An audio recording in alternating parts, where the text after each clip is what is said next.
Hi everyone, in front of me I've got a Galaxy Tab S9 FE Plus, and let me share with you how to set the camera timer on this device.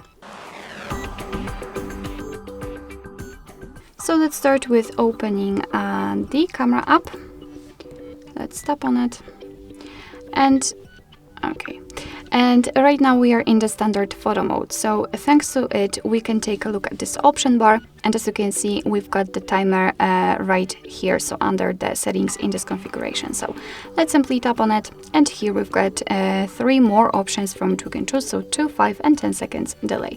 All you have to do is to tap on the option you'd like to use, so I will pick 10 seconds, just tap on it, and as you can see this icon will be highlighted, so you can always check whether you've got the timer set or not.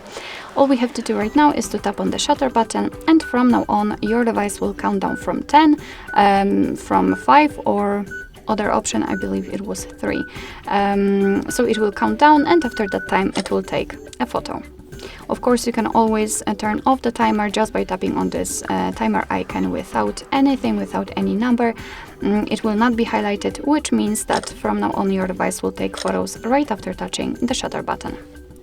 Alright, so that will be all. Thank you so much for watching. I hope that this video was helpful, and if it was, please hit the subscribe button and leave the thumbs up.